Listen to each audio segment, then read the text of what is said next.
Buenos días, Calvario. Dios los bendiga a todos y cada uno de ustedes. Como se podrán dar cuenta, iniciamos una serie que se llama Inamovible.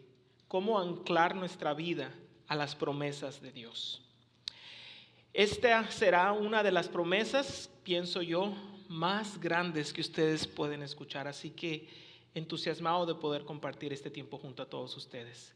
Pero antes, ¿por qué no venimos a la presencia del Señor? Porque honestamente no quiero ser yo, sino el Señor trabajando a través de este estudio. Padre, Señor Jesucristo Todopoderoso, todo honor, toda la gloria es tuya, Señor. Esta mañana, Señor, mientras estamos aquí reunidos, Padre, que sea tu trabajo, tu obra, tu palabra, Señor, que pueda llegar y ministrar a los corazones de todas las personas que necesitan escuchar de ti en este momento. Gracias te damos, Padre, porque tu palabra se sostiene verdad por siempre y para siempre, Señor. Todo pasará, pero tu palabra siempre se mantendrá firme, Señor. Bendice este tiempo juntos, Señor, y prepara nuestros corazones para escuchar, no de mí, un hijo pecaminoso, sino de ti, Padre. En tu nombre santo oramos. Amén. Gloria a Dios. Muy bien, hermanos.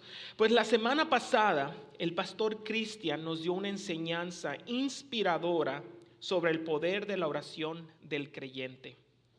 Él habló sobre la importancia de la oración y de cómo es que debemos orar. Si aún no lo ha escuchado, lo animo a ver esta enseñanza.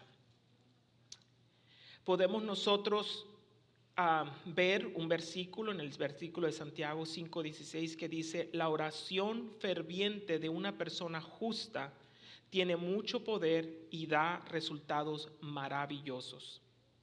Así que hoy continuaremos con el tema de la oración, pero pues presentaré otro aspecto de la oración que generalmente pasamos por alto, y es una de las promesas de Dios en la que podemos anclar nuestra alma. Muy bien.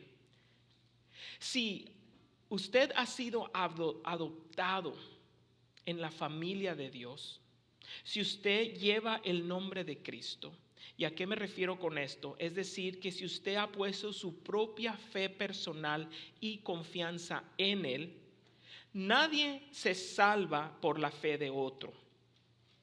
Nadie es perdonado haciendo ciertas obras. La única manera de ser salvo es aceptar personalmente a Jesús como su Salvador, confiando en su muerte como pago por sus pecados y su resurrección como una garantía de la vida eterna. Si usted ha hecho eso, déjeme decirle que usted tiene acceso directo con el ser más poderoso del universo. Cuando tú hablas, Dios escucha. Cuando tú oras, el cielo toma nota. Miremos lo que dice en Mateo 18:19. En ese versículo dice: si dos de ustedes se ponen de acuerdo aquí en la tierra con respecto a cualquier cosa que pidan, mi Padre que está en el cielo lo hará. Ahora, eso nos dice que tus oraciones influyen en las acciones de Dios.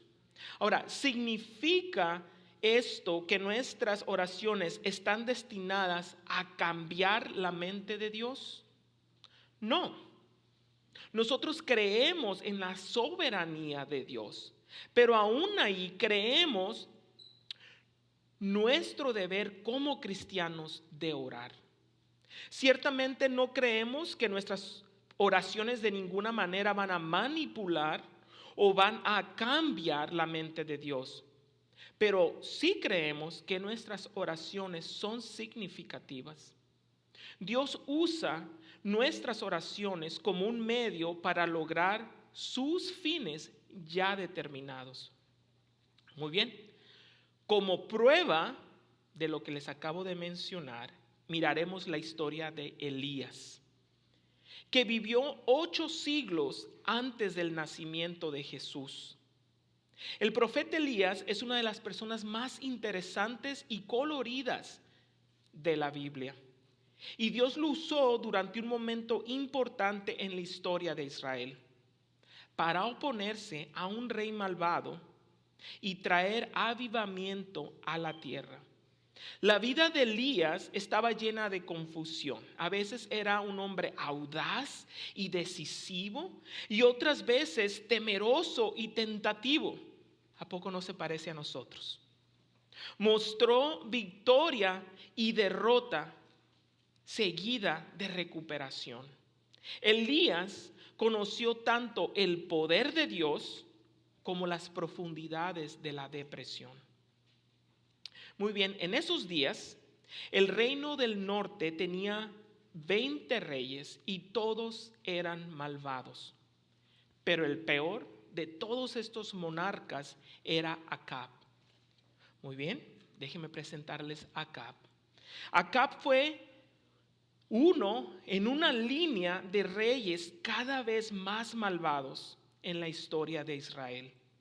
El rey Acab, según Primera de Reyes 16:30 dice, hizo más mal ante los ojos de Jehová que cualquiera de los reyes que le precedieron. Entre los eventos en la vida de Acab que llevaron a su caída, estuvo su matrimonio con una mujer malvada llamada Jezabel, que tenía un odio particular por el pueblo de Dios.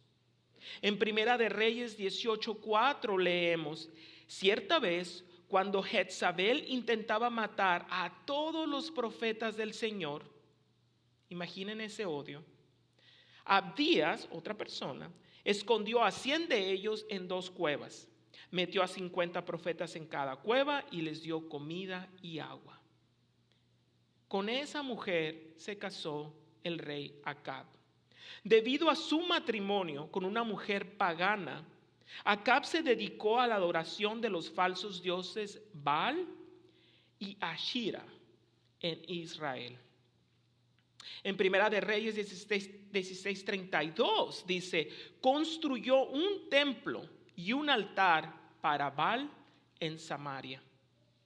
Muy bien, esta vida de él se resume en lo que leemos en Primera de Reyes 21, del versículo 25 y el 26. Dice, nunca hubo nadie como Acab, que animado por Jezabel su esposa, se prestaba para hacer lo que ofende al Señor.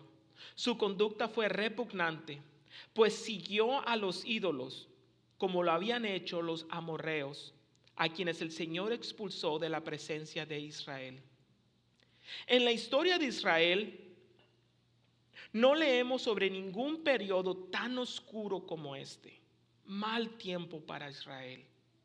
Los líderes eran corruptos y el corazón del pueblo estaba enfriado. Sin embargo, como todos sabemos, cuando la noche está más oscura, las estrellas brillan más fuerte. ¿No es así? Y en medio de esa oscuridad apareció una estrella ardiente con el nombre de Elías. Su nombre significa mi Dios es Jehová. Y Elías vivió a la altura de su nombre. Él le dio al rey Acab un informe del tiempo que no se le solicitó. En Primera de Reyes 7:1 leemos, tan cierto como que vive el Señor, Dios de Israel, a quien yo sirvo, te juro que no habrá rocío ni lluvia en los próximos años hasta que yo lo ordene. Esa fue la noticia que le dio Elías a Acab. El ataque de Elías fue calculado. Baal era el dios de la fertilidad para todos los paganos. Ellos creían que este Dios era el responsable de la lluvia y de los campos fértiles y a donde acudían cuando querían que las personas tuvieran hijos. El ataque fue calculado. Le quitaremos el agua. ¿Cómo va a haber fertilidad? Elías pidió un enfrentamiento total. Dijo, el verdadero rey de Israel contra el Dios falso de los paganos. ¿Cómo podía Elías estar tan seguro de esa sequía? ¿Cómo sabía él que esta sequía sería inminente? Muy bien, lo sabía porque él había orado. 9 siglos más tarde, en las oraciones de Elías, fueron usadas como un ejemplo por Santiago. Leemos en Santiago, si ustedes van a Santiago 5, del versículo 16 al 18, Santiago dice: la oración ferviente de una persona justa tiene mucho poder y da resultados maravillosos. Elías era tan humano como cualquiera de nosotros. Sin embargo, cuando oró con fervor para que no cayera lluvia, no llovió durante 3 años y medio. Más tarde, cuando volvió a orar, el cielo envió lluvia y la tierra comenzó a dar cosechas.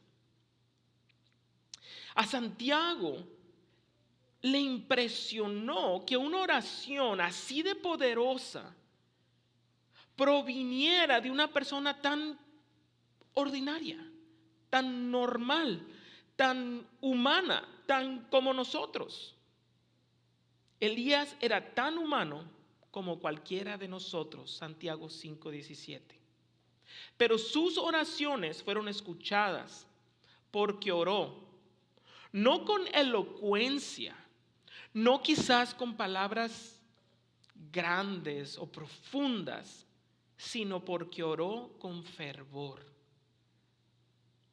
Esta no fue una oración casual ni cómoda, sino una oración radical. Él dijo: Señor, haz lo que sea necesario, suplicó Elías, aunque esto signifique que no llueva. Entonces el rey Acab convocó a todos los israelitas y a los profetas al monte Carmelo. Elías se preparó y se presentó frente a ellos y les dijo: ¿hasta cuándo, pues? ¿Hasta cuándo seguirán indecisos, titubeando entre 2 opciones? Si el Señor es Dios, síganlo a Él. Pero si Baal es el verdadero Dios, entonces síganlo a Él. Sin embargo, la gente se mantenía en absoluto silencio. Nos dice Primera de Reyes 18, del 20 al 21. Muy bien, pues Elías puso a estos 450 profetas de Baal y a los israelitas en una encrucijada. ¿Hasta cuándo seguirán indecisos, titubeando entre 2 opciones? La palabra traducida como titubear es el vocablo hebreo que más adelante se usa para decir bailar. ¿Por cuánto tiempo van a seguir bailando? ¿Bailan con Dios? ¿Bailan con Baal? ¿Hasta cuándo continuará esto? Lo que ocurre después es una de las historias más extraordinarias de la Biblia. Es bastante largo lo que vamos a leer, así que les voy a pedir que abran sus Biblias, saquen sus celulares, prepárense porque es una historia muy interesante que vamos a leer juntos. Vayan a Primera de Reyes, por favor. Van a ir al capítulo 18 y vamos a empezar a leer desde el versículo 24 hasta el 39. Primera de Reyes 18, 24 al 39. Yo personalmente voy a estar leyendo de la Nueva Traducción Viviente y ustedes pues en la versión que ustedes sea de su preferencia. Versículo 24 dice: ¿listos? Después invoquen ustedes el nombre de su Dios y yo invocaré el nombre del Señor. El Dios que responda enviando fuego sobre la madera, ese es el Dios verdadero. Y toda la gente estuvo de acuerdo. Así que Elías dijo a los profetas de Baal: empiecen ustedes, porque son muchos. Escojan uno de los toros, prepárenlo e invoquen el nombre de su Dios, pero no le prendan fuego a la leña. Muy bien.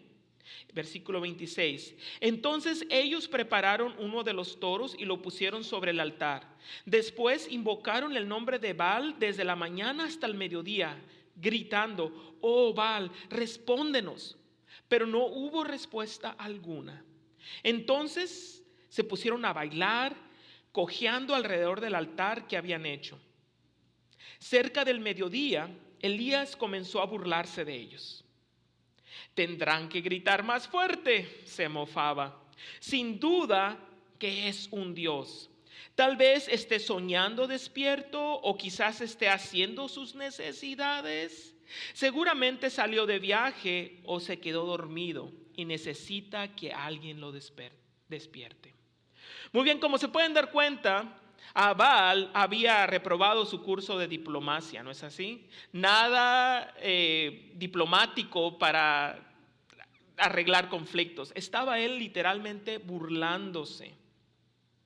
Versículo 28 dice: así que ellos gritaron más fuerte y como acostumbraban a hacer, se cortaron con cuchillos y espadas hasta quedar bañados en sangre.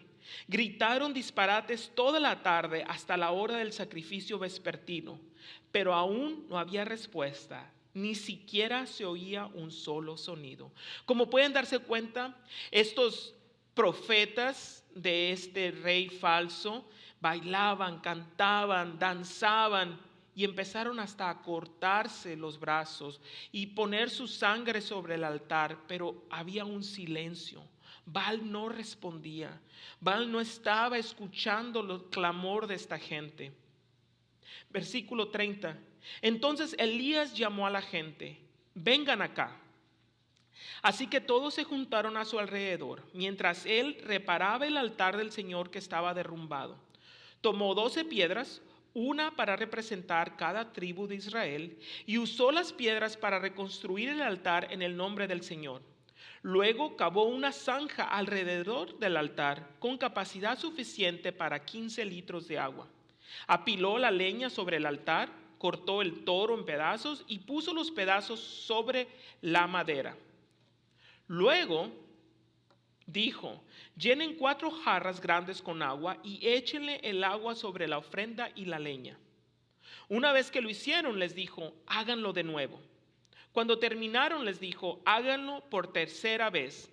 Así que hicieron lo que les dijo, y el agua corría alrededor del altar, tanto que hasta colmó la zanja.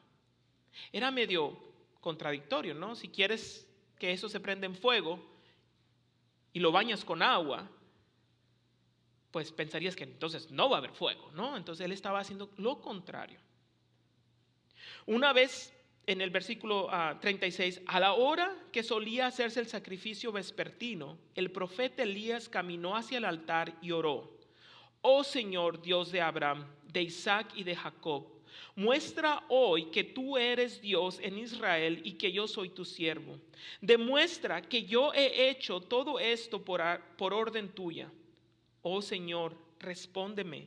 Respóndeme para que este pueblo sepa que tú, oh Señor, eres Dios y tú lo has hecho volver a ti. Y noten qué tan rápido Dios respondió. Versículo 38 dice: al instante el fuego del Señor cayó desde el cielo y consumió el toro, la leña, las piedras y el polvo. Hasta lamió todo el agua de la zanja. Cuando la gente vio esto, todos cayeron rostro en tierra y exclamaron: el Señor es Dios. Sí, el Señor es Dios. No hubo una petición por fuego, pero Dios conocía el corazón de Elías. Inmediatamente el poder del Señor incendió el altar. Dios se deleita y se deleitó al escuchar las oraciones de Elías. Y también se deleita en escuchar tus oraciones. Pero ¿por qué, preguntarás? ¿Por qué tendría importancia mis oraciones? Si ni siquiera el jardinero me regresa las llamadas cuando lo ando buscando. ¿Qué va Dios a importarse por responder mis oraciones? Pues la respuesta es sencilla. A Dios le interesan tus oraciones porque tú le importas. No eres simplemente un don nadie. Eres su hijo. Eres su hija. Saben, yo tengo un tío que tiene un negocio exitoso. Él tiene unos 12 empleados quizás. Y a todos los aprecia y a todos los escucha. Pero entre esos empleados tiene a 2 a los que realmente los escucha con una atención especial. Y esos 2 son sus hijos, mis primos. Él los está preparando para que ellos se encarguen de ese negocio familiar. Y tú también. Cuando Dios te salvó, te reclutó. No solo te dio perdón en tus pecados del pasado, sino también te dio autoridad en el presente, hoy. Y tiene un rol para ti en el futuro. Esta vida es una como capacitación laboral para una vida eterna. Dios te está adiestrando hoy día para reinar con Él en el cielo.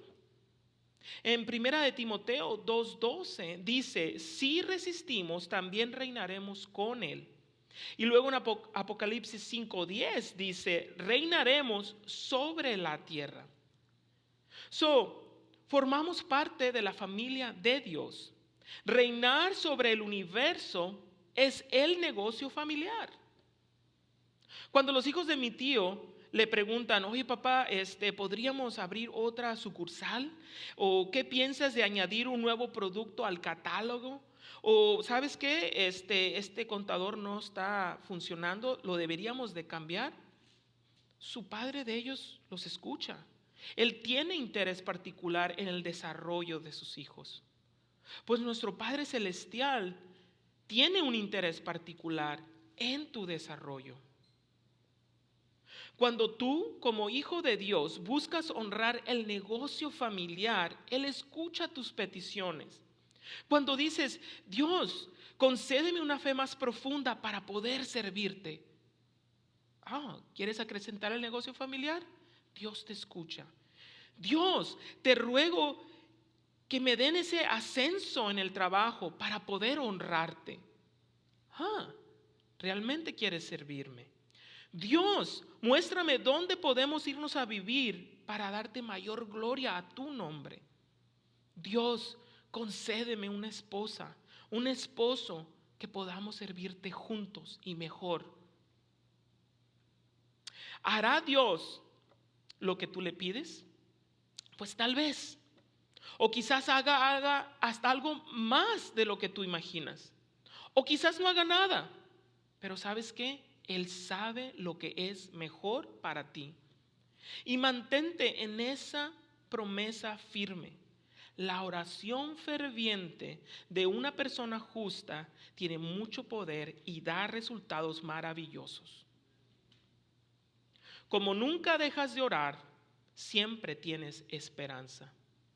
Dios escucha estas oraciones tan pronto como son elevadas. ¿Por qué? Porque vienen de sus hijos, vienen de sus hijas. Pues pausa. Porque aquí viene una promesa increíble. Aquí es donde la enseñanza sobre la oración pasa a un siguiente nivel.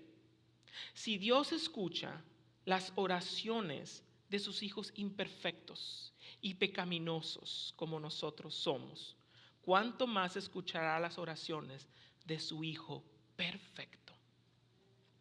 Entonces, la promesa es que no solo tú oras, pero que Cristo está orando por ti. En Romanos 8:34 dice, entonces, ¿quién nos condenará? Nadie, porque Cristo Jesús murió por nosotros y resucitó por nosotros y está sentado en el lugar de honor. ¿Dónde? A la derecha de Dios e intercede por nosotros. Pues muy bien, exploremos esta promesa de la intercesión de Cristo por nosotros. Cuando Jesús estuvo aquí en la tierra, caminando entre los hombres, supondríamos que las tormentas se habrían detenido. Bueno, después de todo, Jesús estaba en la tierra. Él creó el planeta, Él inventó las tormentas, Él creó el concepto de la atmósfera, los vientos, la lluvia. Supondríamos que durante el tiempo que estuviera en su tierra, el mundo estaría libre de tormentas, que Dios suspendería las leyes naturales y le ahorraría a su Hijo el malestar de lloviznas, vientos rugientes, etcétera.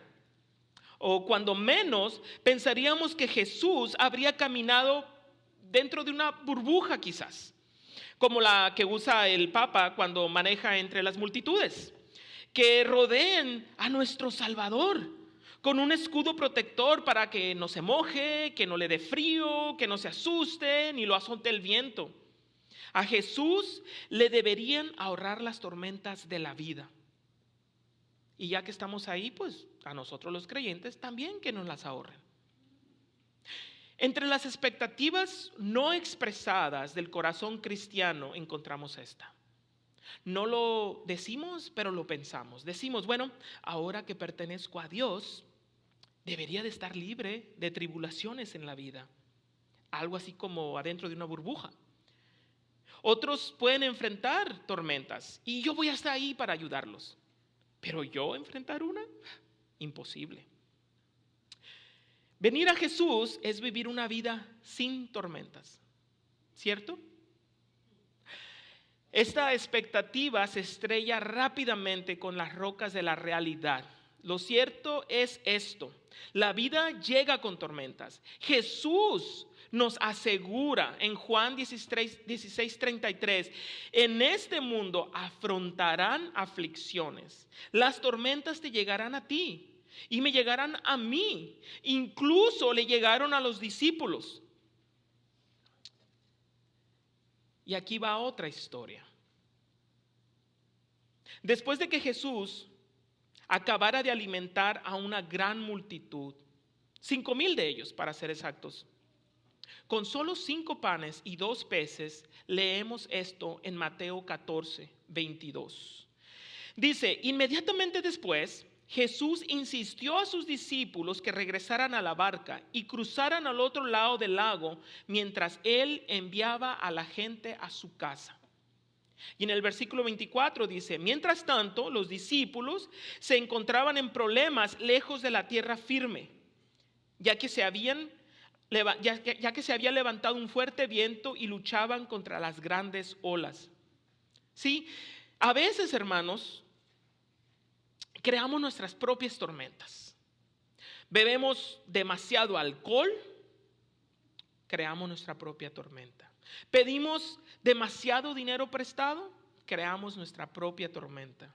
Nos juntamos con las personas equivocadas, creamos nuestras propias tormentas. Nos metemos en una tormenta creada por nosotros mismos. Pero en este caso, los discípulos no hicieron eso. Ellos estaban en un mar azotado por una tormenta porque Cristo les dijo que fueran allí. Mateo 14:22 dice, Jesús hizo que los discípulos subieran a la barca. Esto no era Jonás tratando de huir de Dios. Estos eran los discípulos tratando de obedecer a Dios. Entonces podemos ver esto. A veces enfrentamos tormentas cuando obedecemos a Jesús. Esa es una realidad para nosotros como cristianos. Pueden ser los misioneros que se mudaron a un país extranjero solo para darse cuenta que su sostén económico se evapora. Puede ser los líderes empresariales, aquellos de ustedes que tienen su propio negocio, que están tratando de hacer lo correcto, solo para ver que los competidores deshonestos se quedan con el mejor negocio. Puede ser una pareja que honra a Dios con su matrimonio, solo para tener una cuna vacía. Puede ser el estudiante que se prepara solo para reprobar el examen. Pueden ser los discípulos que se subieron a la barca por indicación de Jesús, solo para enfrentar una tempestad. Las tormentas llegan a los obedientes. Y leemos en el versículo 24, la barca ya estaba bastante lejos de la tierra, zarandeada por las olas, porque el viento le era contrario. El aire frío que rodeaba las montañas al este del mar se mezclaba con el tibio aire tropical cerca del agua. El resultado, una tempestad. Las tormentas pueden ser intensas en el mar de Galilea. Jesús despidió a los discípulos al anochecer. En Juan 6:19 dice, los discípulos ya habían navegado 5 o 6 kilómetros cuando los azotó la tormenta. El anochecer se convirtió en noche, la noche se volvió lluviosa y ventosa, y en poco tiempo su barca estaba en una rugiente montaña en el mar de Galilea. La travesía de 8 kilómetros que debió durar nada más 1 hora, ya eran como las 3 o 5 de la madrugada y los discípulos todavía estaban lejos de la orilla. Pero ¿saben qué? Estos discípulos realmente merecen reconocimiento. Merecen reconocimiento porque en medio de esa tempestad no dieron la vuelta, ni se regresaron a la orilla. Persistieron en su obediencia a Jesús. Siguieron metiendo los remos en el agua y moviendo la embarcación a través del mar. Pero peleaban una batalla perdida. La tormenta los dejó muy lejos de la orilla, demasiado tiempo en la lucha, y eran muy pequeños ante esas olas. Por un momento, hermanos, subámonos a la barca con ellos. Miren sus rostros, salpicados por la lluvia. ¿Qué ven? ¿Cómo los miran? Yo pensaría con miedo, de seguro. Con dudas, definitivamente. Quizás hasta pueden ustedes alcanzar a escuchar esa pregunta. Pues Jesús nos mandó aquí. ¿Dónde está Jesús? El texto no registra esta pregunta, pero seguramente se la hicieron. Y en la actualidad tú te la haces, yo me la hago. Cuando una violenta tormenta se abalanza contra los discípulos obedientes, contra ti, contra mí, pues ¿dónde rayos está Jesús? Cuando los seres queridos fallecen, cuando el divorcio llama a tu puerta, cuando te despiden de tu trabajo, cuando experimentas problemas financieros, cuando sufres una enfermedad o una lesión crónica, cuando lidiamos con relaciones que se terminan, cuando vemos injusticia, cuando pasamos por una pandemia, cuando luchamos contra el racismo, nos hacemos esa pregunta: ¿dónde está Jesús? Y la respuesta es clara y sorprendente. Él está orando. Escuche lo que dice Mateo 14:23. Dice, después de despedir a la gente de esos 5,000, subió a las colinas para orar a solas. Mientras estaba allí, solo cayó la noche. No hay indicios de que haya hecho otra cosa. Él no comió, no habló con nadie, no durmió. Él oró. Saben, Jesús también estaba en la tormenta. No crean que la tormenta nomás estaba en el mar de Galilea y no, él también estaba en medio de la tormenta. Pero aún así oró. Jesús estaba tan concentrado en la oración que persistió. A pesar de que su túnica estaba empapada y su pelo estaba enmarañado, después de haber estado sirviendo todo el día, oró toda la noche. 5,000 personas ministró, habló con ellos.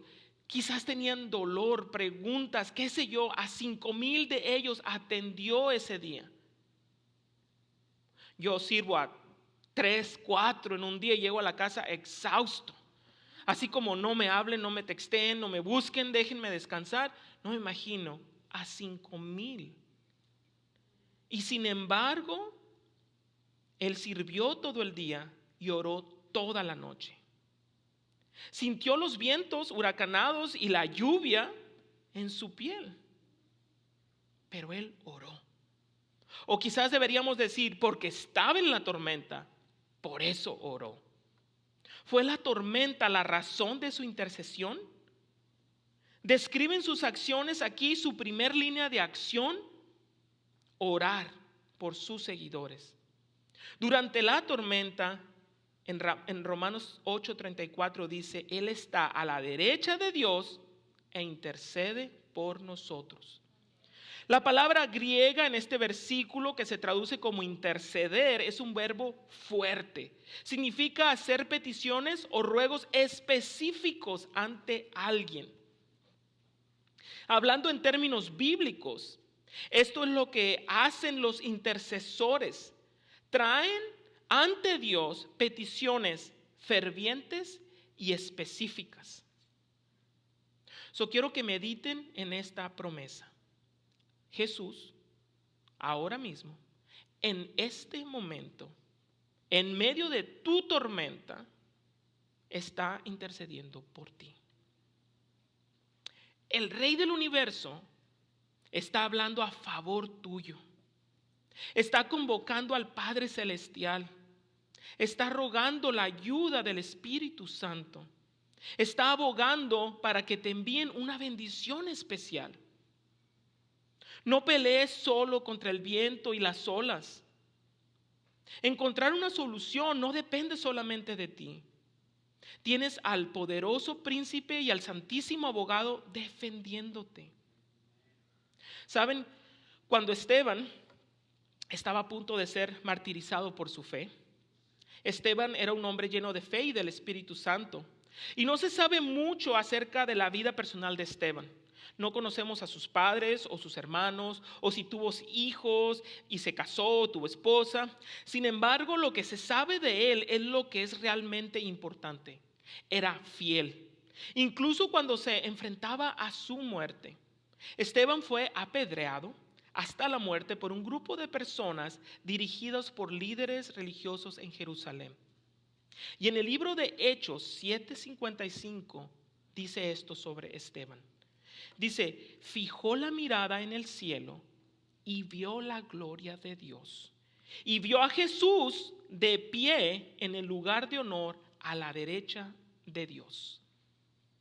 Este es un detalle importante, porque hay muchísimos versículos en la Biblia que hablan de que Jesús está sentado a la derecha del Padre. De que Jesús está sentado a la diestra del Padre. Pero cuando Esteban estaba en su tormenta y Esteban vio la gloria de Dios, vio a Jesús parado a la derecha del Padre. Colosenses 3:1 es un ejemplo. Dice, ya que han sido resucitados a una vida nueva en Cristo, pongan la mira en las verdades del cielo, donde Cristo está sentado. Pero en este caso en particular, Jesús estaba de pie por Esteban. ¿Se ha puesto alguien de pie por ti? La respuesta es sí. Jesús está de pie en este momento, intercediendo a tu favor. ¿Sabes? Él está diciendo, concédele a Erubei la fuerza para hacer esta entrevista. Dale a Daniel la sabiduría necesaria para ser un buen padre. Derrota al diablo que intenta robarle el sueño a Juanita. ¿Dónde está Jesús? Se preguntaba Pedro y la tripulación. ¿Dónde está Jesús? Preguntan los que están postrados en la cama, los debilitados, los necesitados, los que estamos estresados, las personas que están solas. Quizás tú te estás haciendo esa pregunta ahorita. ¿Dónde está Jesús? Pues Él está en la presencia de Dios, orando por ti. Él te dice lo que le dijo a Pedro. Jesús sabía que el apóstol estaba a punto de ser seriamente probado por Satanás. Jesús le aseguró: Pedro, yo he orado por ti para que no falle tu fe. Lucas 22:32. Jesús oró por Pedro. Jesús se puso de pie por Esteban. Él promete orar y ponerse de pie por ti también. En Hebreos 7:25 dice: pero eso también puede salvar por completo a los que por medio de él se acercan a Dios, ya que vive siempre, Jesús vive siempre para interceder por ellos. Cuando a nosotros se nos olvida orar, Él recuerda hacerlo. Cuando nosotros estamos llenos de dudas, Él está lleno de fe. Cuando tú sientes que no mereces ser escuchado, Él siempre es digno de ser escuchado. Jesús es el sumo sacerdote sin pecado y perfecto. Cuando Él habla, todo el cielo escucha. La esperanza, y aquí es el tema, la esperanza inamovible es el primogénito de esta promesa. Cada oración que Jesús hace es respondida y pagada con su sangre. Y no hay mayor seguridad cristiana. En Juan 7:9, mire lo que dice: mi oración, dice Jesús, no es por el mundo, sino por los que me has dado, porque te pertenecen. Ese es el requisito, que Jesús ora por los creyentes, por los que primero le han entregado y reconocido como su Salvador. Dios no ora por el mundo, ora por el creyente. Y luego en Juan 17:20 podemos leer esto. Dice: no te pido solo por estos discípulos, sino también por todos los que crean en mí por el mensaje de ellos. Cuando Jesús estaba orando, no estaba orando nomás por los discípulos, esos 12, sino por todos los que creerán en mí por el mensaje de ellos. Y esos somos nosotros. Ahora que Jesús ha ascendido de regreso al cielo, todavía ora por nosotros. Su ministerio en nuestro favor continúa. Jesús es nuestro abogado ante el Padre. En Juan 2:1 leemos: mis queridos hijos, les escribo estas cosas para que no pequen. Pero si alguno peca, tenemos un abogado que defiende nuestro caso ante el Padre. Es Jesucristo, el que es verdaderamente justo. Un defensor es aquel que aboga por otro en un caso. Los defensores abogan en lugar de aquellos que no pueden hablar por sí mismos. Jesús, como nuestro abogado, se coloca en nuestro lugar ante el Padre y suplica en nuestro nombre. La intercesión de Jesucristo seguramente es efectiva. ¿Por qué? Porque es su mismo Padre el que declaró esto de él: este es mi Hijo, a quien amo, con él estoy complacido. Mateo 3:17. Las oraciones de Jesús por nosotros son constantes y son perfectas. Nos gustaría humanamente conocer el futuro, pero no podemos. Anhelamos ver el camino que tenemos delante, pero no podemos conocerlo. Preferiríamos conocer todas las respuestas a nuestras preguntas, pero en cambio Jesús ha dicho: confórmense con saber que oraré por ti durante la tormenta. ¿Reciben respuesta a las oraciones de Jesús? Por supuesto. ¿Superarás esta tormenta tú? Bueno, creo que sabes la respuesta. Alguien podría objetar y decir: bueno, si Jesús está orando, pues ni siquiera debería estar en la tormenta. ¿Acaso un Jesús intercesor no es garantía de una vida libre de tormentas? O mi respuesta es: por supuesto. Pero esa vida sin tormentas será inaugurada en el reino eterno.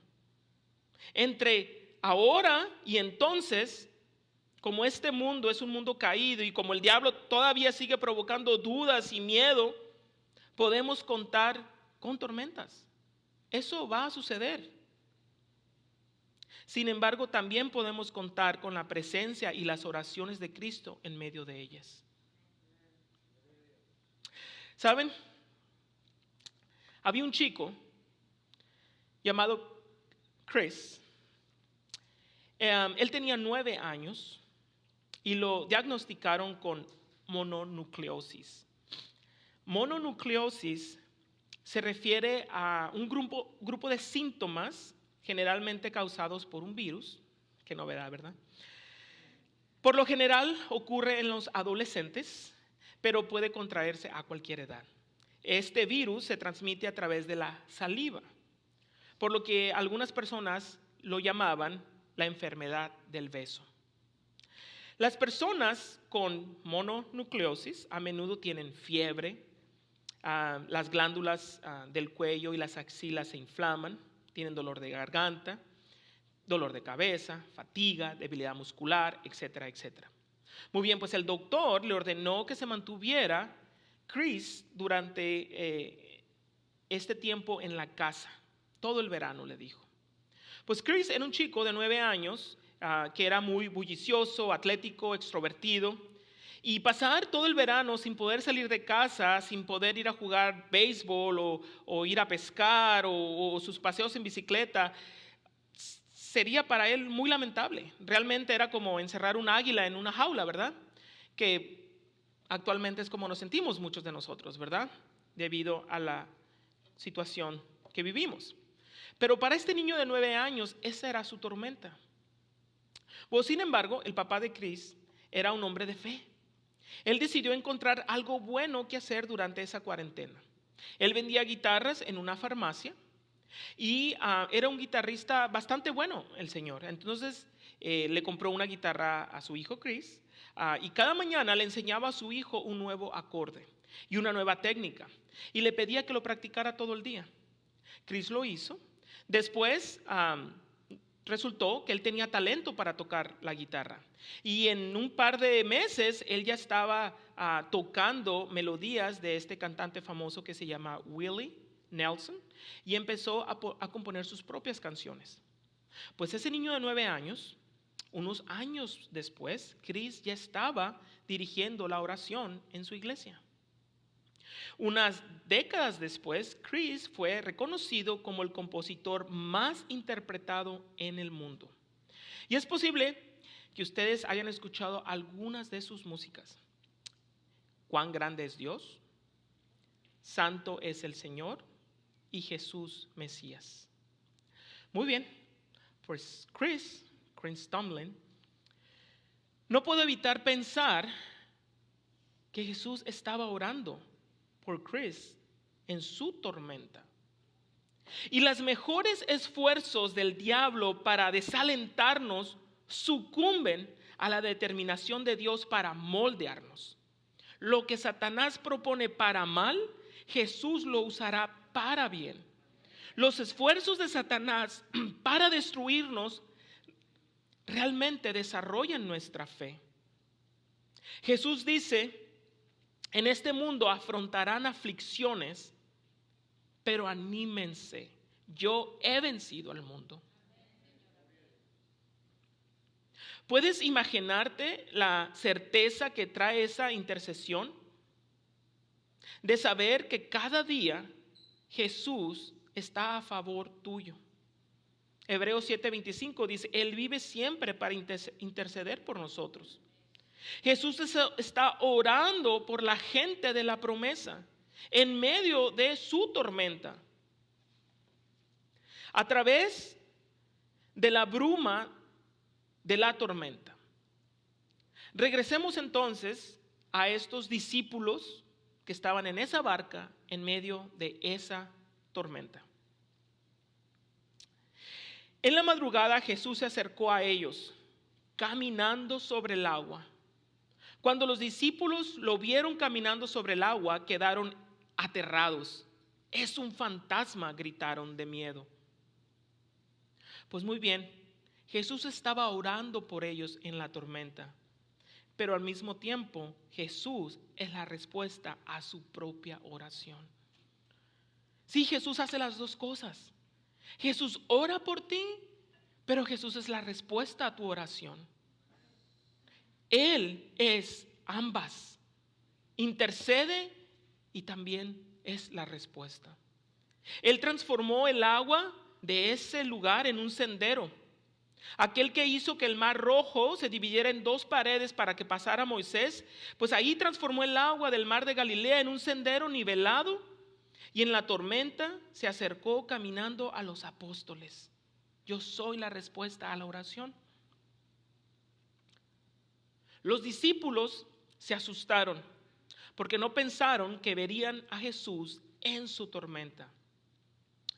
Como tampoco nuestra hermana Nelly esperaba ver a Jesús en su propia tormenta. Nelly fue diagnosticada con COVID y hemos estado orando por su salud durante las noches de oración en vivo aquí los martes. Hemos estado orando, esta es una historia real, orando por Nelly porque fue diagnosticada. Y hace unos días recibí un texto y se los voy a leer textual. Espero podérselos leer textual.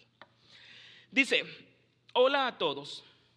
Quiero primeramente agradecer a quien ha hecho posible que hoy pueda estar escribiendo esto y viva.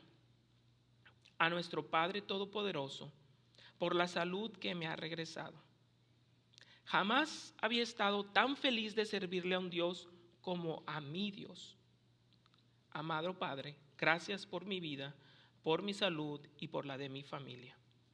Te agradezco, Señor, por la vida y las oraciones de todos los que estuvieron un pensamiento positivo para mí, por las oraciones realizadas en tu nombre.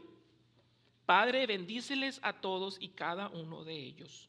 Jamás podré pagar la manera en que se unieron en ayuda y en oración hacia mi familia. Esta terrible enfermedad me enseñó lo vulnerables que somos ante una situación así. Tantas veces sentí que moría. Las veces que sentí que era la última respiración que daba, el último pensamiento que dedicaría a mis hijos. En ese momento que me faltaba el aire. El domingo 10 de mayo fue mi peor día. Cuando sentí la necesidad de despedirme de mis hijos, de mi esposo, de mis hermanos y de mis padres. Comencé con las pocas fuerzas que me quedaban a despedirme de ellos. Mientras escribía, me moría de miedo. No de morir, sino de dejar a mis grandes amores, a mis hijos. Y de repente experimenté una extraña sensación. Y vino a mí un versículo. Todo lo puedo en Cristo que me fortalece. Y con la poca voz que salía de mí, dije: yo reprendo el espíritu de muerte en el nombre de Jehová. Y así, sin más, dejé de tener miedo y mi cuerpo dejó de sentirse tan cansada. Esta enfermedad me enseñó que somos vulnerables, pero también me enseñó que sirvo a un Dios vivo. Nelly está convencida de que Cristo estuvo con ella en su tormenta. Él hizo por ella lo que hizo por los discípulos. Vino por ella en la tormenta. Sus seguidores dijeron que era un fantasma, pero aún así Jesús se acercó. La fe de Pedro se convirtió en temor, pero aún así Jesús caminó sobre el agua. Los vientos rugieron y se embravecieron, pero Jesús no se distrajo de su misión. Se mantuvo en curso hasta que logró su punto: decirles Yo soy soberano sobre todas las tormentas. Y sucedió algo sorprendente. Los discípulos, por primera vez en las Escrituras, lo adoraron. Dice en Mateos 14:33, verdaderamente tú eres el Hijo de Dios. Adoración al Señor. En una barca quieta en el mar como su altar, y con sus corazones aún palpitantes como su ceremonia, adoraron a Jesús. Y espero que tú y yo hagamos lo mismo. Hermanos, la oración no es el último recurso, es el primer paso. Es la primera acción que debemos de cometer. Dios tiene un poder que nunca has visto, una fuerza que jamás has conocido. Dios se deleitó y respondió a las oraciones de Elías, ¿recuerdan? Dios se deleitó y respondió a las oraciones de Nelly. Pues Dios se deleita y responde también a las tuyas. Por último, en Hebreos 4, del versículo 14 al 16, dice, ahí se describe a Jesús como nuestro sumo sacerdote. Y el versículo dice, por lo tanto, ya que tenemos un gran sumo sacerdote que entró en el cielo, Jesús el Hijo de Dios, aferrémonos a lo que creemos. Nuestro sumo sacerdote comprende nuestras debilidades, porque enfrentó todas y cada una de las pruebas que enfrentamos nosotros. Sin embargo, Él nunca pecó. Así que acerquémonos con toda confianza al trono de la gracia de Dios. Allí recibiremos su misericordia y encontraremos la gracia que nos ayudará cuando más la necesitamos. Pues hermano, a pesar de lo que podamos estar enfrentando en nuestra vida actualmente, que estoy seguro que cada uno está navegando su propia tormenta, podemos vivir con la seguridad de que si pertenecemos a Jesús, Él siempre estará orando por nosotros. Y Padre Señor Jesucristo, Todopoderoso, todo el honor, toda la gloria es tuya. Y este momento, Señor, nosotros te reconocemos, Padre, como nuestro Señor y Salvador, aquel que voluntariamente dio su vida en una cruz para el perdón de nuestros pecados, Señor. Y sabemos que hay vida eterna en ti, Señor. Aquella persona que no ha tenido esa relación, ese encuentro contigo, Señor, oramos por ellos, para que su corazón te reconozca, Señor. Se vean como hombres y mujeres pecadores que necesitan de la gracia de Dios. Señor, gracias por ser nuestro abogado, nuestro intercesor, por estar ahí en cada una de nuestras tormentas, chicas, grandes, profundas, leves, para ti son importantes. Gracias por tu presencia constante en nuestras vidas. A ti rendimos todo el honor, toda la honra, toda la gloria. Bendito y glorificado seas, Señor nuestro. En tu nombre santo oramos y decimos amén.